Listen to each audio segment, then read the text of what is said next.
All right, welcome back. We're moving on to section 10.3 here, scalar fields. I want to talk again about what this idea of fields is. So any function f which takes an input of a vector input means field, and a scalar output means scalar field. That's where we get the name scalar field from with these functions. And a lot of times it's going to be useful that we restrict our input to R2 to R so that we can actually graph these sorts of functions on a three-dimensional plane, just as I was saying in the last video. So let's look at a nice example of a scalar field. This is f from R to R, given by f of x equals x squared. Now, why is this a scalar field? If it's just mapping R to R, why are we interpreting the first R as a scalar, or as a field, right? So if we're calling this a scalar field, we're interpreting this as a one-dimensional vector space. And that's perfectly fine. The only reason we're doing it here is just to get used to scalar fields. We really would not have to consider this a scalar field if we didn't want to, but we are for now, and that's totally fine. And like I said, it's f of x equals x squared. So let's talk about how we would graph this. I think you all know how to graph this, but let's actually do it. There's our beautiful parabola. And now I'm going to harken back to this idea of what is a field? A blank field. Well, it's like we plant like a field of wheat, like the domain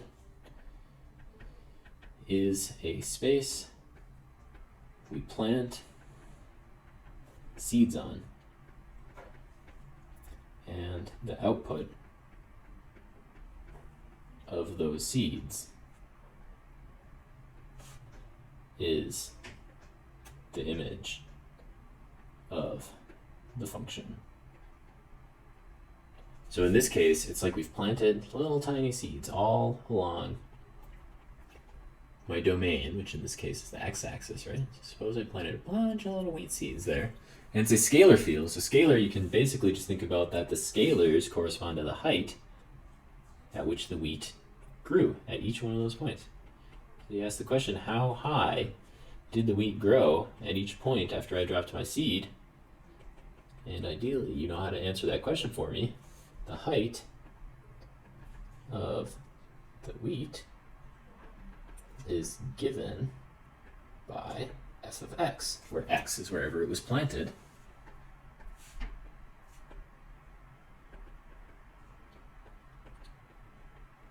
In the field. And that's the whole idea of scalar fields. So you assign a scalar, more or less the height of the wheat, to each point in the field. Okay, so we're going to move on from there. So, as he says, the one-dimensional examples are a little redundant. So let's move up to two-dimensional examples. There's our domain. There's our range, xy, comma, h of xy. Sometimes they'll call that h of xy as a z. And let's get a nice example of one of these. So the paraboloid. For example, we're looking at this function now, h of x and y. So it's two-dimensional inputs. It outputs x squared plus y squared. So what we want to think about is we have a 2D field which we plant with seeds. How high is the wheat at each point? Well, you should all be able to answer this for me by now, that the height of the wheat at each point gets determined by the function h of xy. So it depends on x, and it's going to be equal to x squared, and it depends on y, and it's going to be equal to y squared. And let's look at that. Let's look at what that looks like. So if we plot this, we get the following. So going back to my wheat analogy, I'm planting a bunch of seeds on my xy plane.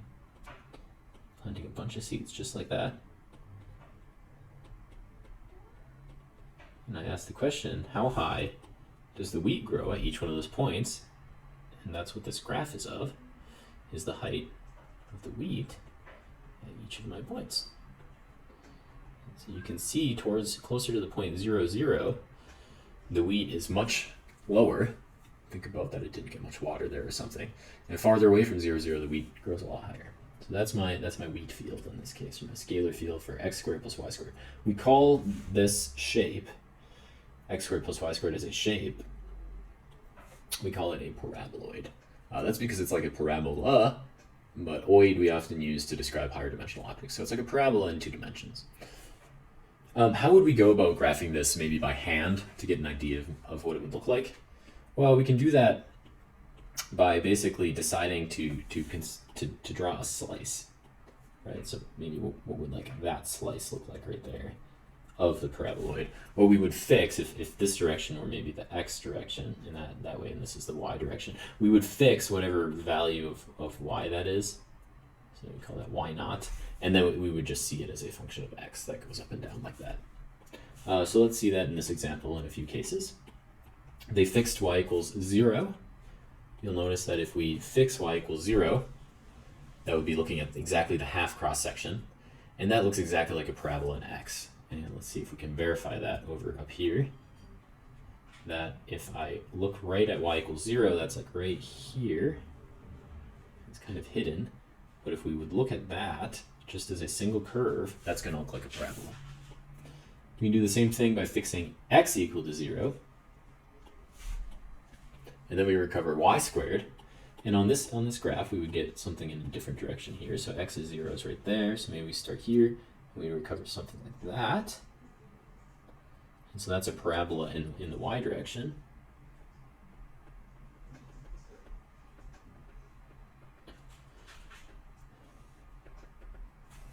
So we gain a parabola in the y direction when x is 0. But we can actually make other choices, right? We could choose y equals 5, in which case it pushes us a little bit higher, or we could even let x and y be the same number, and then we would end up at 2x. So what would it look like? Maybe we'll graph that really quick. The slice of x equals y on this graph. Well, I can get an idea of where x equals y by plotting the line x equals y as a subset of this domain space. And then I ask myself, what is the height of the wheat at those points? Well, the height of the wheat is exactly this at those points. And what is that slice? That slice is precisely this one, from the one corner all the way down and up to the other corner. So there's the x equals y slice. Okay, so that's how we would graph some of these. But there's another way we can analyze them, and that's with these things called level curves. So what does it mean to be a curve which is level? Maybe I'll write that out a little bit more explicitly. Level curves, aka curves. Now recall, curves are one-dimensional objects embedded in a higher dimensional space, which exist at constant levels. That's what a level curve is. It's a curve which exists at a constant level. So it's a subset of the wheat, right, or the height of the function that has a constant value. So let's look at some of these. For example, in this example with the paraboloid, we can say, let's find the level curve for the level equal 1. And what you would do is you set the function equal to 1, and then that drops your dimension by 1, right? The dimension of the space is just dropped by 1. Now we have a curve that relates only the x and the y directions to each other based on 1. We know what this curve is. This is the unit circle, right? This curve is the unit circle. So what that means is, I'm going to scroll down now, and what that means is that if I look right there at x and y at the unit circle, that's exactly the unit circle if I evaluating h of xy at any point on this circle gives me h of xy equals 1. And then I can expand out from there. So maybe this gives me h of xy equals 4 or something like that. Yeah, I think this corresponds to 1, corresponds to 4. We'd be getting close to 9 over here because we do have a paraboloid. Another way of thinking about this specific topographical map, which they've shown us, is this is as though I'm viewing the field from above. A view of the wheat field from above, tracing out curves where the height Oh, my poor cat. She wants to join. The height of the wheat does not change. So that's what we can think about. It's a view from the wheat field from above, where each of these curves correspond to the height not changing in that field.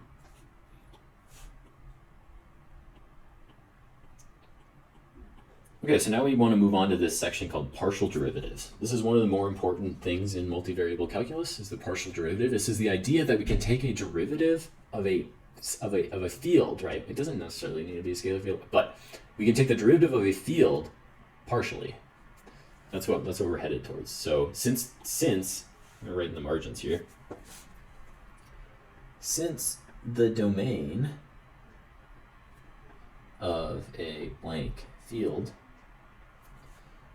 has multiple entries, right? E.g., for example, h of x, y, those are two entries, right? X and y are both an entry.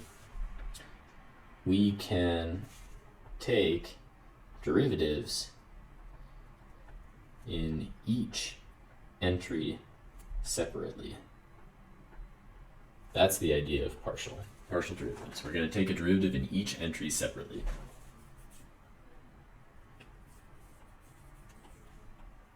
So let's look at how these are defined. In this case, we're defining the partial derivative with respect to x. It doesn't really matter. And they're also defining it at a point, x naught, y naught, z naught. So here with respect to x, we're assuming this variable in the partial, you notice that the derivatives look a little bit different. It's a script d instead of a regular d, printed d. The variable in the denominator describes which of the inputs we are going to take a difference quotient in. So you can see that in my difference quotient here, I'm only adding my delta to the x term. And that's because my denominator had an x in it. Every other term does not have a delta inside of it. And then I'm going to take the limit quotient. So you can see why this is called partial, and with respect to x, because the only change in the function that I'm evaluating is the change in the x direction. The change in the y and the z directions don't exist because there's no delta there. So that's how we define a partial derivative. You'll get used to writing these partials over time. They're a little bit tricky to write. I kind of just do mine like that. Okay. So mine never look too perfect. They almost look like a script too, but then I try to end it a bit early. So that's how I get used to drawing the partial symbol. And you can similarly define this for, if I replace the x with a y in the denominator, I would move this delta onto the y term. If I replace it with the z in the denominator, I'd move the delta to the z term. So this remark is pretty nice on how we would actually calculate it. It says all but one variable are being held constant. So when computing these, treat all the proper variables as constant, except for the one that you're actually taking a derivative of.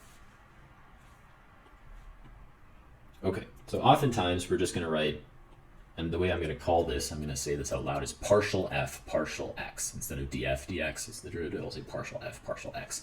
And we just kind of drop the inputs. Okay, so let's compute some of these. This is kind of fun. It's already shown on the screen really quick, but pretend you didn't see it, and let's talk about how maybe I would compute the partial derivative of this h.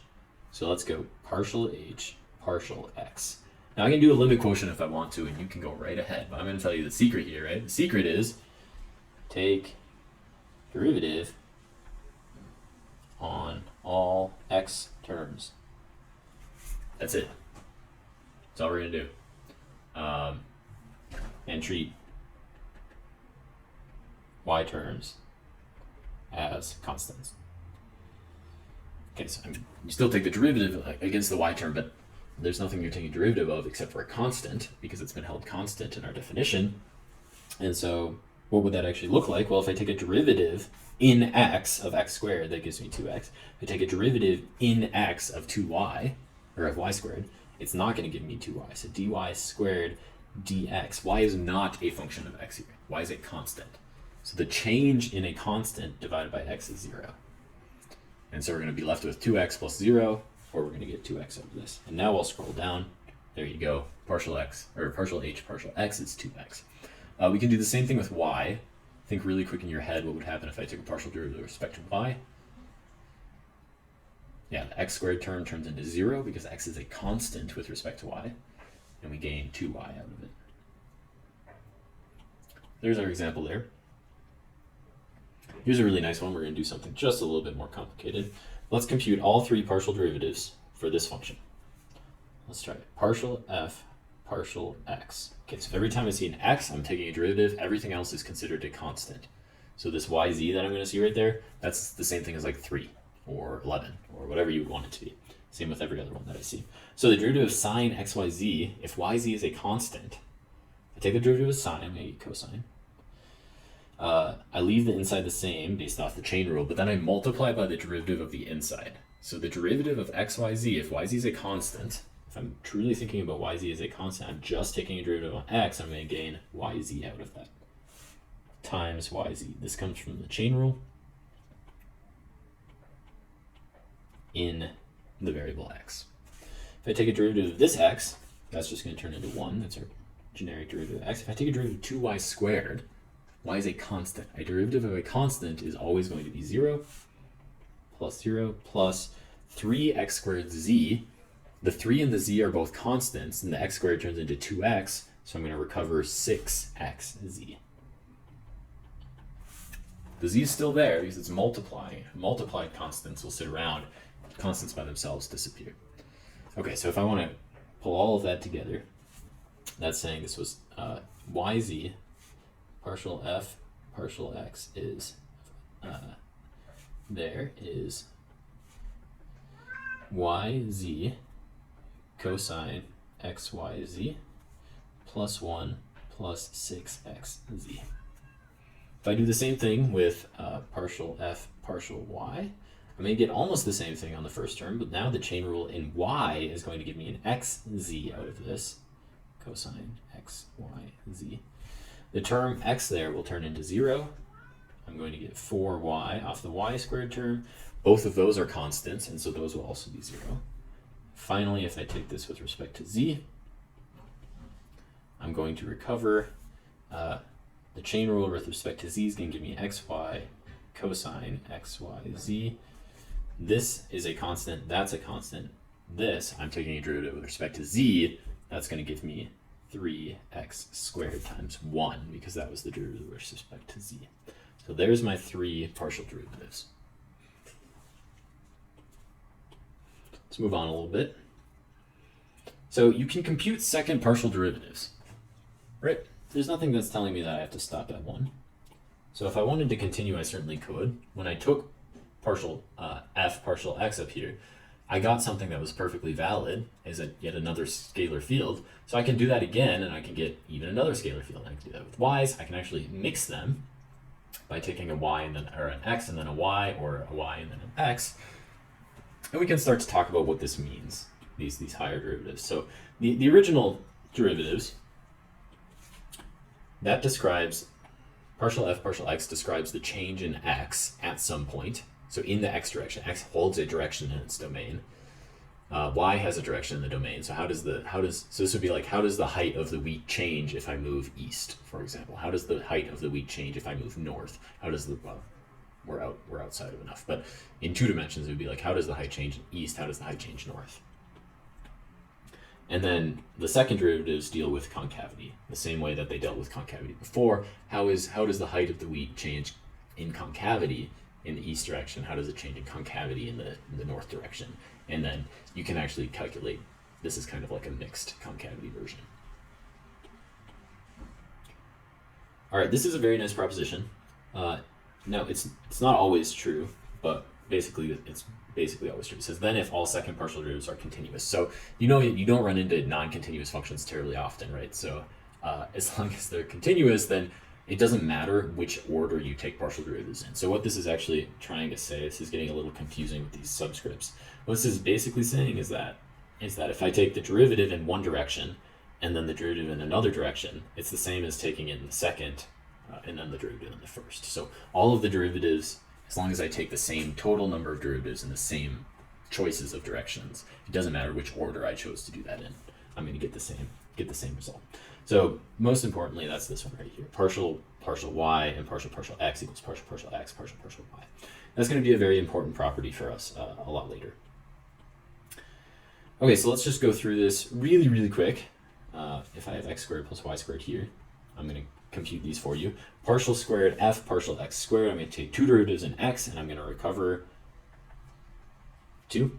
If I take two derivatives in y, I recover 2. If I take one in each variable, I recover 0, and one in each variable, I recover 0. So you can go ahead and compute those yourself and verify that with me. Some properties, these are going to be just like your regular derivatives properties. So we have the sum rule that we had from the derivative. We have constants. So first of all, I can distribute the partial derivative to two functions, f and g. They distribute. I can also take a scalar, and it can pop outside. It can pop outside the partial derivative. I don't really care about that. I already used that when I was calculating partial derivatives. Then I have the product rule in each direction on the partial derivative. So that's very nice, right? So if I'm taking the partial derivative of product of f and g, it's the partial of f times g, f, then times the partial of g.